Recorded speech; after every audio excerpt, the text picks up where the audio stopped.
सुप्रभात मेरे सभी छात्रों। आज मैं आपके सामने एक ऐसा विषय लेके आया हूं जो कि हम पिछली कक्षाओं में हमने 3 चीजें सीखी थी, वचन व लिंग। तो आज सिर्फ वचनों का ध्यान देंगे, उसी आधार पर पूरी क्रिया रूप हमारी सॉल्व होंगी। देखते हैं धातु परिचय क्रिया में क्या विशेष होता है। जैसे हम दिले क्रिया को धातु रूप कहते हैं और संस्कृत में धातु कहते हैं और हिंदी में क्रिया प्रयोग होता है। जिस काम को हम करते हैं उसे क्रिया कहा जाता है। जैसे पढ़ना, लिखना, हंसना, खाना, बोलना, दौड़ना आदि, ये सब क्या है? क्रियाएं हैं। अब यहाँ आपको मैं बता रहा हूं कि क्रिया रूप जो होती है हमारे किस किस नियम से होते हैं। इसी क्रिया को संस्कृत में धातु कहते हैं। हमने जो पीछे स्लाइड में देखा था पढ़ना, लिखना, उन्हीं चीजों को संस्कृत में धातु कहते हैं। जैसे पढ़ने के लिए पठ धातु का प्रयोग होता है। देखिए बस इतना से याद करना है, बहुत आसान है। लिखना के लिए लिख, बस हमने क्या करना है, यहाँ से ना हटा के ती लगा देना आगे, ठीक है, ऐसे प्रयोग होगा। ऐसे हंसना के लिए हंस, यहाँ पे भी हम लोग ती लगा देंगे तो हमारा प्रयोग हो जाएगा। धातुओं का प्रयोग किया जाता है। इसी प्रकार हिंदी की सारी क्रियाओं के लिए संस्कृत में धातुओं का प्रयोग होता है। अब वर्तमान काल को बताने के लिए संस्कृत में लट लकार का प्रयोग किया जाता है। जैसे पढ़ता है या पढ़ रहा है, खेलता है या खेल रहा है आदि का अनुवाद संस्कृत में पठती, क्रीडती होता है। अब बेटा हम लोग यहाँ पे देखेंगे, अब हम इन चिन्हों का लट लकार में प्रयोग करेंगे। लट लकार यानी वर्तमान काल, जो क्रिया यानी काम इस समय हो रहा है उसे वर्तमान काल कहते हैं। अब देखिए 3 चिन्ह है, मैं आपको इससे सरल विधि बताता हूं। मान लो हमने यहाँ पे 3 शब्द है, हमने मान लो लिखना में क्या करना, बहुत आसान है। देखो हमने हिंदी का शब्द लिया नॉर्मल, लिख ना। लिखना में क्या करेंगे हम लोग, सिंपल ये ना हटा के बाकी जो प्रयोग बचा यहां लिख देंगे, लिख। तो आपको ये बता दूं, इनके कर्ता जो होते हैं वो भी एक वचन के होते हैं। इनके कर्ता के विषय में ये हो गया लिखती मैं, और यहाँ पर जाए लिखता, यहाँ लिखनती। यहाँ मैं आपको एक चीज बता दूं, हमने पिछली कक्षा में 3 लिंगों में 3 वचन पढ़े थे। बालकः, बालकौ, बालकः, रामः, रामौ, रामः। ऐसे स्त्रीलिंग में महिला, महिले, महिला, शिक्षिका, शिक्षिके, शिक्षिका। ऐसे ही फलम, फले, फलानी, मित्रम, मित्रे, मित्राणी। यहाँ पे क्या करना है दी, वो कर्ता, ये सब क्या क्रिया, क्या ये क्रिया, इसके आगे प्लस में कर्ता जुड़ता है। तो यानी वो कर्ता यदि बहुवचन का है, आपको लिंगों का कोई विचार नहीं करना, बस आप यहाँ पे प्रयोग कर सकते हैं वो कर्ता, ठीक है। तो आपका संस्कृत समझ लो आज आपको आ जाएगी। यहाँ पे भी क्या प्रयोग होगा, कर्ता। पर कौन सा, सिर्फ इतना ध्यान रखना है, द्विवचन का। कौन सा? द्विवचन का कर्ता यहाँ पे लग जाएगा। और धातु कैसे जोड़ना है, सिंपल है, लिखती। तो क्या यहाँ क्या होगा, रामः लिखती, बालकः लिखती या महिला लिखती। यहाँ क्या हो जाएगा, बालकौ लिखतः, महिले लिखतः, मित्रे लिखतः। इस प्रकार से प्रयोग होगा। जब बालकः लिखती, यहाँ पे बालकौ लिखतः, यहाँ बालकः लिखन्ति। सेम इसी बात, महिला लिखती, महिले लिखतः, महिला लिखन्ति। आपका इनका अभ्यास है, पिछली कक्षा में करा चुका हूं। यहां ये नियम लिख लेंगे। देखिए ये 3 चीजें ही हमारी प्रथम पुरुष है, यानी हम इसी को कहते हैं प्रथम पुरुष। आगे मैं आपको मध्यम और उत्तम पुरुष के बारे में बताऊंगा। ये है प्रथम पुरुष।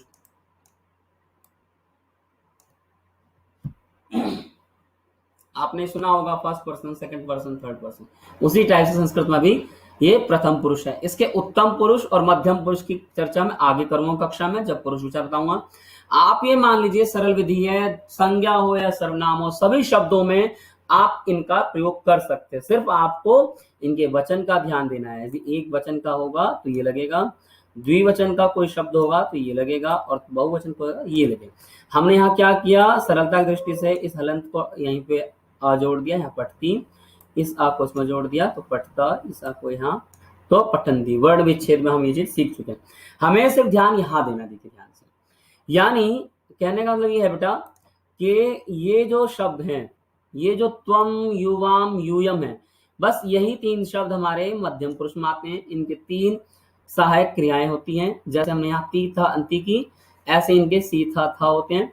और ये जो 3 शब्द है अहम, आवाम, वयम, इनके भी 3 सहायक ऐसी क्रियाएं होती हैं। जैसे आमी, आवा, आमा, वो भी सरल है, परंतु उसकी चर्चा मैं अगली कक्षाओं में करूंगा।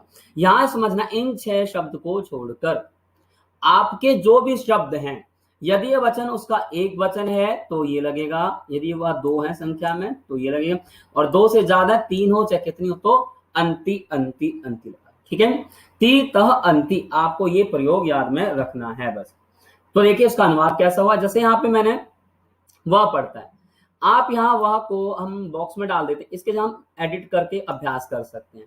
यहाँ पे भी वे 2 को हम बॉक्स में रख देते हैं और वे सबको बॉक्स में लग सकते हैं। हम लोग बोलना चाहे, मान लो 2 बालक पढ़ते हैं, तो 2 बालक के लिए क्या संस्कृत है, बालकौ, तो ये वाला लगेगा बालकौ।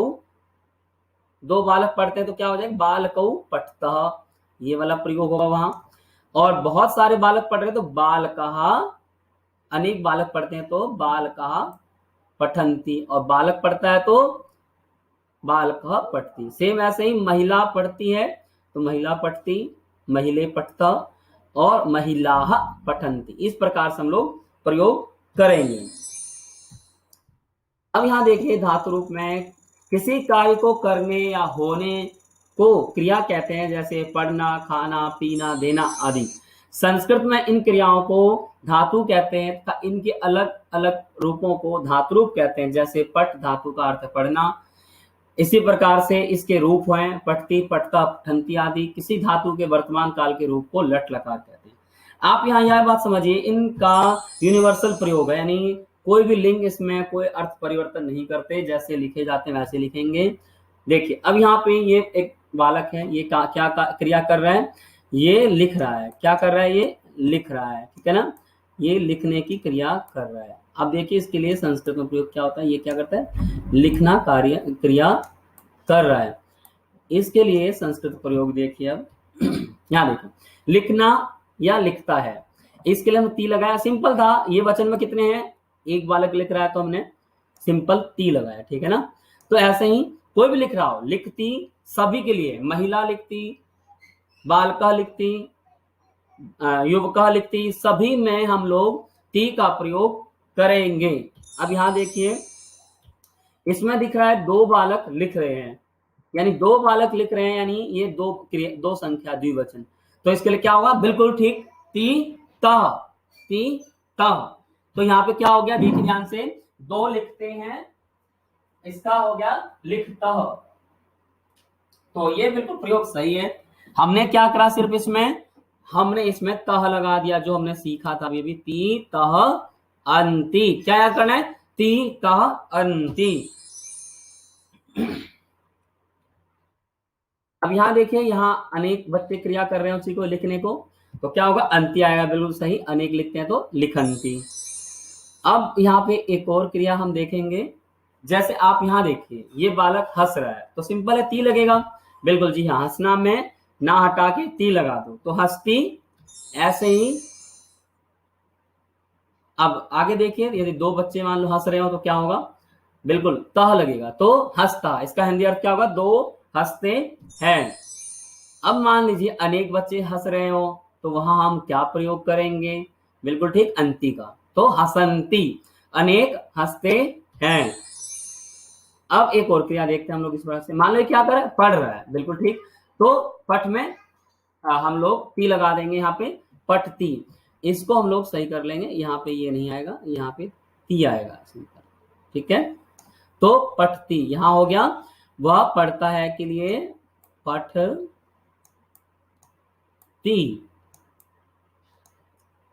पठती का प्रयोग होगा यहाँ पे। अब यहाँ देखिए, मान लो 2 बच्चे पढ़ रहे हो, यहाँ 2 बच्चे पढ़ रहे हैं तो इसके लिए हमने क्या प्रयोग, 2 पढ़ते हैं तो पठतः। यहाँ पे देखिए अनेक पढ़ रहे हैं तो यहाँ पे क्या प्रयोग है, अनेक पढ़ते तो पठन्ति, बिल्कुल सही। ती तह अंति का हमें प्रयोग करना है। और धातु और क्रिया आप धीरे धीरे देखेंगे, आपको याद हो जाएंगे कि संस्कृत में क्रिया को क्या कहते हैं, आपको बहुत जल्द याद हो जाएगा। यहाँ ये कुछ बोल रहा है, तो बोलने के लिए क्या कहते हैं, वध का प्रयोग करते हैं। जैसे देखो, बोलना और बोलनो कन्वर्ट किसमें, वध धातु में। तो हमें ये छोटी छोटी चीज 2-3 बार अभ्यास करेंगे, हमें याद हो जाएंगे। तो क्या हमने कहा, वदती। इसी प्रकार से आगे हम देखें, यदि दो बोल रहे हैं तो क्या होगा, हाँ बिल्कुल, वध में वही लगाएंगे, सेम नियम, तह। तो क्या होगा, वध तह, उसका हिंदी अर्थ क्या होगा, दो बोलते हैं। अब हम यहाँ पे बालिके, महिले, कुछ भी जोड़ सकते हैं, तो हमारी कर्ता और क्रिया जुड़ने वाक्य पूरा हो जाता है। अब हम आगे देखेंगे, यहाँ पे कितने अनेक बच्चे बोल रहे हैं, तो बिल्कुल ठीक, अंति लगेगा, तो वदंती, अनेक बोलते हैं तो वदंती। अब अपरिवर्तनीय धातु, अब देखिए, मैं आपने अभी तक तो इनका प्रयोग सीख लिया, बिल्कुल हमें भी प्रयोग आ गया। अब बात हो रही इन प्रयोग में, जैसे मैंने अभी वद बताया, बोलना, इस प्रकार से संस्कृत में एक चीज होती है, जब हम प्रयोग करते हैं, कुछ धातुएं हर जगह समान रहते हैं, यानी भूतकाल में भी, भविष्य में भी और वर्तमान में भी, तो उन्हें कहते हैं स्थिर धातु, अर्थात अपरिवर्तनीय धातु, जो कभी नहीं बदलते। हमें बस पीछे प्रत्यय लगाए जाओ और उसके अर्थ बनाते जाओ। अब यहाँ पे नियम आप लोग नोट कर लीजिए, ऐसी धातु जिनका रूप सभी लकारों में एक समान रहता है, परिवर्तित नहीं होता, वे अपरिवर्तनीय धातु कहलाती। यहां में लकार से अर्थ है, जो मैंने आपको बताया था, यानी लट लकार हुआ सिर्फ भूत के लिए लंग लकार, और भविष्य के लिए लिट लकार का प्रयोग करते हैं। तो यानी जो सभी लकार में एक जैसी रहती है, उसको अपरिवर्तनीय धातु कहते हैं। यहां देखिए, धातु अर्थ एक वचन, द्विवचन और बहुवचन, मैं उसके रूप बता रहा हूं, आप लोग इस प्रकार से अभ्यास कीजिएगा। यहां देखिए, मैंने कुछ आपको जो धातु हमेशा एक जैसे रहते हैं, यहाँ कुछ उनके नाम लिख के दिए हैं, आप इनका अभ्यास कीजिएगा। से पट में क्या करेंगे, ती, हस में क्या लगेंगे, ती, वध में ती, भ्रम में ती, यहाँ था हलंत भी, तो सब में ती, खाद में ती, चल में ती, धाव में ती, खेल में ती, इत्यादि। पट का अर्थ था पढ़ना, हस का अर्थ हंसना, वध का बोलना, भ्रम का अर्थ घूमना, खाद का है खाना, चल का अर्थ चलना, धाव का अर्थ भागना, खेल का अर्थ खेलना। आप इनके निसंकोच प्रयोग कर सकते हैं, जैसे मैंने यहाँ पे दिखाया, वद ती, कोई चेंज नहीं आया, क्योंकि यहाँ पे और वदता में द्विवचन प्रयोग है, यहाँ पे बहुवचन प्रयोग है। तो यहाँ क्या है, एक बोलता है, दो बोलते हैं, अनेक बोलता है। ऐसे ही घूमना, यहाँ देख रहे हैं आप, हंसना, तो आप समझ ही गए होंगे यहाँ पे मैं क्या कहना चाह रहा हूँ। यहाँ पे हंसता का अर्थ है दो हंस रहे हैं, ठीक है, और यहाँ पे अनेक हंस रहे हैं। इस प्रकार से आप प्रयोग करेंगे। अब यहाँ पे मैं कुछ और अभ्यास दे रहा हूँ, भाव और पट और क्रीड, आप इससे अर्थ निकाल सकते हैं, और यहाँ पिक्चर के माध्यम से बताया हुआ भी है आपको। अब यहाँ पे देखिए, खाद और खेल धातु में कोई चेंज नहीं, ये धातु बिल्कुल सरल है, अब हम कुछ भी प्रयोग करेंगे ये चेंज नहीं होंगे। अब कुछ ऐसी धातु जो अपने आप को बदल लेती हैं, खासकर अलग अलग काल में, अलग अलग रूप में, तो अब मैं उनकी चर्चा करूंगा, पर वो भी सब जगह नहीं बदलती, सिर्फ और सिर्फ भविष्य काल में बदलती है, ठीक है। तो उनके बारे में मैं आपको थोड़ा सा बाद बता दूंगा। अभी यही समझना जरूरी है कि प्राय परिवर्तनीय धातु कौन कौन सी है, भू, दा, नम, पा, घ्रा, अस, गम, लिख इत्यादि। मैं आपको दिखा भी दूंगा अभी कि कैसे वो परिवर्तन हो रहा है और मूल धातु क्या होती है, हम सब इनका अभ्यास कर लेंगे। अब देखिए, यहाँ मैंने कुछ लिख दिए परिवर्तनीय धातु, यहाँ ऊपर लिखा हुआ है भू, दा, नम, पा, घ्रा, अस, गम, लिख इत्यादि। हमें ये याद करना है, ये क्या है, परिवर्तनशील, यानी चेंज हो जाता है। जैसे यहाँ देखिए, जाना, जाना के लिए हमने धातु का प्रयोग होता है गम का, गम किस में बदल जाता है, गच्छ में, तो यहाँ क्या हुई, गच्छति, गच्छतः, गच्छन्ति। ऐसे भू किसमें, भव में, तो यहाँ क्या हो गया, भवती, भवतः, भवन्ति। दा किसमें, यच्छ में, तो यच्छति, यच्छतः, यच्छन्ति, ठीक है। ऐसे ही पा किसमें, पिब में, तो पी इसका अर्थ क्या होगा, पीना, पिबती, पिबतः, पिबन्ति। ऐसे दृश्य किसमें, पश्च में, तो देखना, ठीक है, पश्यति, पश्यतः, पश्यन्ति। मेरा मानना है आपको ये इधर का कॉन्सेप्ट क्लियर हो गया होगा अब तक, एक वचन, द्विवचन, बहुवचन क्या होते हैं। अब आपको अर्थ और धातु यहां से स्मरण कर लेने हैं। अब यहाँ पे देखिए, कुछ इसी प्रकार की धातु लेकर आया हूं। त्रि का क्या होता है, तर, घ्रा का जिग्र, स्था का तिष्ठ, यहाँ अर्थ लिखा हुआ है, यहाँ आप उसके वचन का प्रयोग देख सकते हैं। अब यहाँ पे इसी प्रकार कुछ इसका मैं आपको दिखा रहा हूं। लट लकार की क्रियाएं, गम का जाना गच्छति, अस का होना अस्ति, भू का होना भवति, चल का चलना चलती। हम इन सबको याद कर लेंगे। क्रुद्ध का क्रोध करना क्रुद्धयति, भक्ष का खाना भक्षयति, घ्रा का सूंघना जिग्रति, वृष का देखना पश्यति, ज्ञा का जानना जानाति। इस प्रकार से प्रयोग हुआ। स्मृति का स्मर हो जाता है, याद करना स्मरति। इसी प्रकार यहाँ पे देखिए कुछ प्रयोग। धाव का दौड़ना धावती, वध का क्या हो गया, अब बोलना और इसका वदती। मैंने यहाँ प्रयोग दिए। क्रीड का खेलना क्रीडती, प्रच का पूछना होता है पृच्छति, त्यज का त्यागना त्यजती, ह्री का हरना हरती, नी का ले जाना नयति, जी का जीतना जयति बनता है, पूज का पूजा करना पूजयति, त्री का तरना तरती। आप इनको याद अच्छे से कर लेंगे। याद रखने वाली बात आप ये ध्यान से लिख लीजिए। जब धातु स्वतंत्र रूप से लिखी जाती है तो उसमें हलंत लगाया जाता है, जैसे हस लिख आदि। परंतु धातु के रूप में हलंत का लोप हो जाता है, जैसे हस्ती लिखती आदि। याद है मैंने 3 प्रत्यय बताए थे, ती त अंति, बस धातु में जोड़ दो, तो यहाँ वही प्रयोग है। दूसरा नियम में देख लीजिए, सभी धातु रूप स्त्रीलिंग पुल्लिंग एवं नपुंसक लिंग तीनों में एक समान होते हैं, अर्थात लिंग के आधार पे उनके रूपों में कोई अंतर नहीं होता। यथा पठती, वह पढ़ता है या पढ़ती, दोनों अर्थ लगते हैं, उसमें कोई चेंज नहीं होता है।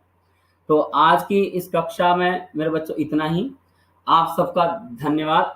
आशा है आपको यह चीज समझ में आ गई होगी और आप इनका अभ्यास अच्छे से कीजिएगा।